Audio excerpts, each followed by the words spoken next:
പ്രകടന പത്രികയിലെ വാഗ്ദാനങ്ങൾ കൃത്യമായി നടപ്പിലാക്കുമെന്ന് കൊയിലാണ്ടി മണ്ഡലത്തിൽ നിന്ന് MLA ആയി തിരഞ്ഞെടുക്കപ്പെട്ട DCC president advocate K Praveenkumar.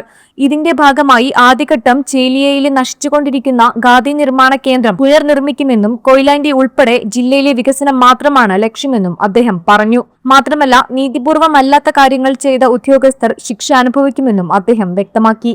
നീതിപൂർവമല്ലാത്ത കാര്യങ്ങൾ ചെയ്ത ഉദ്യോഗസ്ഥർ തീർച്ചയായിട്ടും അതിന്റെ ചെറിയ ശിക്ഷ അനുഭവിക്കും.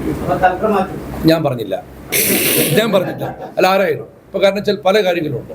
കാരണം എത്രയോ നമ്മളെ പരാതികൾ നിലനിൽക്കുന്നല്ലോ പല വിഷയങ്ങളിലും. ഇപ്പൊ എന്റെ കൈ പൊട്ടിയ വിഷയത്തിൽ ഉൾപ്പെടെ, സൂരജിന്റെ കഴുത്ത് പിടിച്ചതുൾപ്പെടെ നിരവധിയായ വിഷയങ്ങളിൽ ഞങ്ങളുടെ പരാതികൾ നിൽക്കുന്നുണ്ട്. ആ പരാതി കൊടുക്കുമ്പോൾ ഞങ്ങൾക്കറിയാം അന്ന് പരിഹാരം കിട്ടില്ല എന്നുള്ളത്. പക്ഷെ ആ പരാതികളിൽ പരിഹാരം ഉണ്ടാകുമ്പോൾ സ്വാഭാവികമായും നീതിപൂർവ്വം കാര്യങ്ങൾ ചെയ്യാത്ത ഉദ്യോഗസ്ഥർ അത് അനുഭവിക്കുന്നതിന് വേണ്ടിയിട്ട് അതൊരിക്കലും ഭീഷണിയല്ല, നടപടിയാണ്.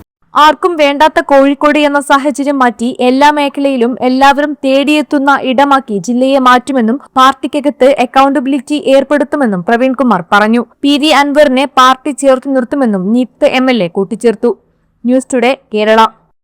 പുരാതന കാലത്തെ പന്തലായനി കൊല്ലം.